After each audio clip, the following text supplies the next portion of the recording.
What is it like, though, growing up, going to school, and everybody, I know you went to small school, but just even in your everyday life, having a famous father, what was it like for you? It's definitely unique. It's something that, like I said to Destiny's son, it kind of colors your interactions a bit.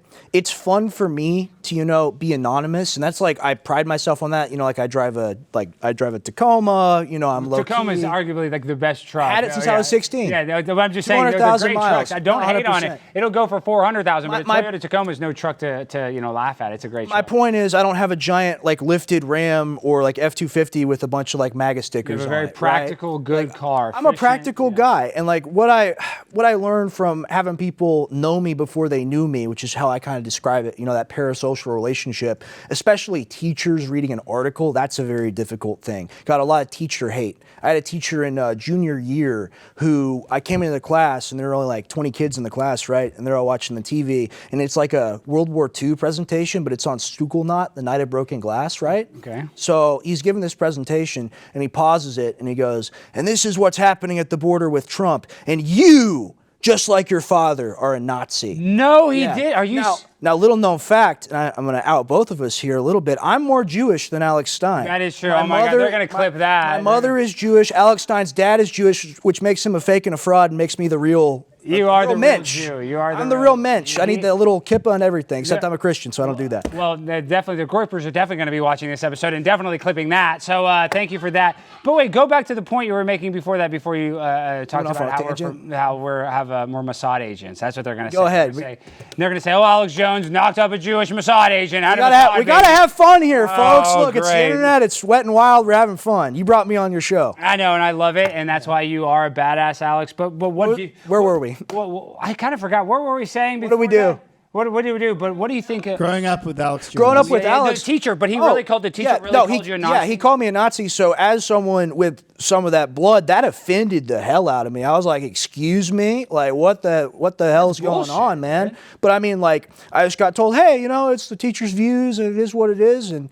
it sucks to suck, basically. That's the story of my life. When you went to the administrator or whatever, you got called a Nazi, and they're just like, well, the teacher has freedom of speech too. And you're like, that's not how that works. Basically, that's how that went down. Yeah. And I mean, just throughout life, it's really hard, obviously, if you see me on the street or if I'm shopping, you're not going to recognize me as Alex's kid. But people that used to see me on the show, that was super great, super positive. Everyone I interacted with as a kid, especially I think being a child political pundit, Alex, that may have been a little too much, But it was the role that I filled, and I did like to do it. But meeting fans, meeting listeners, meeting people even that disagreed, no one was ever truly cruel to me. The people that were cruel to me were people that hated Alex because of the 9/11 stuff. Yeah, and I love that was difficult. I love your dad's 9/11 stuff. Well, I mean, that woke me up to it. That was incredible. People would think that oh yeah, the liberals would hate you, right? Because your dad is your dad. No, Sebastian Gorka hates it. So no, it was Sebastian Gorka hates me because I talk about 9/11. A lot of the conservatives. Yeah, no, it was the right wingers until I was 10, 11, and then kind of the Obama thing started to take over, and Alex was very anti-Obama. So then the Obama Deception was one of my favorite documentaries. Dude, everybody needs phenomenal films, man. My dad is a great filmmaker. You got to check out his works. Dude, everybody needs to go watch the Obama Deception. But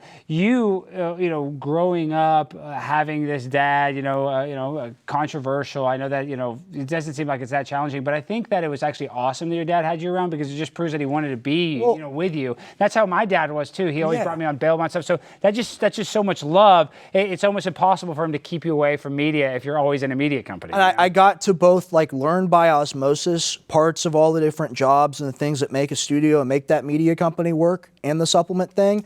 And at the same time, I was also able to frame it as okay, so how do I take this knowledge and figure out what I want to do? I always knew, and people would always tell me this, you're going to run it one day, kid, when I'm 8, 9, 10, right, before I'm even filming. And even back then, I was like, no, it seems like my dad's thing. Yeah. And I love it. It's so cool, and I want to see it all the time, but I'm not looking at it oh yeah, I'm just going to, this will be mine one day. No, but what I did learn was the blueprint there. And I love InfoWars. My father is top 20 greatest broadcasters all time. Biggest fan. I think he's probably top 5 broadcasters. I mean, Walter Cronkite, I never watch. I'm just saying, he's in that level because for me, 9/11 was a big wake-up call, and then Loose Change, watching that documentary. I mean, there's some anomalies in it, but I'm saying it's generally all correct in there. And so, that's what kind of red-pilled me in 2015, 2016, and watching the Obama Deception. So, I'm very I have a lot of gratitude for that time in my life, because like that was like my awakening. That's really cool. What I'm saying, it was Alex Jones that was like, oh, you got to look into this. But you are right. It's the conservatives that cancel you. If you say it's weird that Tower 7, imploded on itself, and it's a 47-story building. It would be the tallest building in like 37 states, and it just falls down like it's a little. That stigma is nearly dead. I will tell you, that stigma is nearly dead. Because young people realize. Because young people realize, and that's the thing. That's how far the Overton window has shifted. I've made this point a couple times, and it interests me just as a thought experiment. I've thought about this for a while now. Back in 2017, JRE episode 9/11 with Rogan, my dad, and Eddie Bravo, that was at a point where like Alex is like, oh, this extreme, crazy, weird guy, and then Rogan's like the moderate. He's a guy, you can reason with his opinions, kind of understand, and like in just like the overall political context. Now Alex is Rogan and Nick is Alex. Do you see what I'm saying? That is kind of a nice transition. And no disrespect to Rogan. Rogan's still one of the biggest. 100%. But Rogan's central. Yeah, I'm saying, Rogan is. Black Ops 6 sponsor approved. Oh, and I'm not, and this is no disrespect to Rogan. I think his podcast is still good, but he doesn't want to get canceled. I think Rogan has, and back in the past, he would purposely do stuff like your dad or like Nick Fuentes, because Rogan wanted to be purposely edgy on purpose. I think now he doesn't necessarily want to be that edgy, because he realizes, maybe the juice isn't worth the squeeze from all this. He's got a huge audience, man, But when he said CNN called him and said he was taking horse dewormer, I think that was really what helped Donald Trump win the election so much. But now that was a pivotal moment. That was key, where they made him green. Yeah, and they totally manipulated that photo. So I think Alex, like your father, Joe Rogan, their opinions are kind of changing sometimes. Even though I feel like your dad's been pretty consistent, but that's why I think Nick Fuentes is having a big audience, because he's taking those risks that some of these other big broadcasters won't take. No, 100%. And I mean, you look at people and the trajectory of things changed over time. InfoWars, like you're an early listener, you understand, it was way different before Trump.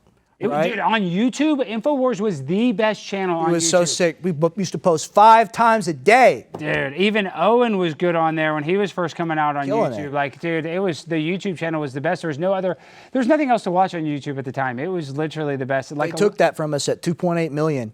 Yeah. And like at the time, Crowder had like 300K. Imagine where we would be. Oh, you'd be huge. I mean, you look at the numbers on Twitter, and those numbers are huge. So they would. My whole catalog, bro, like nearly 100 videos of mine. I know, and you can't even get the videos back. That's the biggest bullshit. Some of the most legendary content. And a lot of people like pirated it, but still, you can't. I've retweeted a couple of clips. It's very cute to see me like 12 with hair doing little videos, but it makes me sad because I worked really hard. Yeah. My grind so refined, I got no time for no games. Ask yourself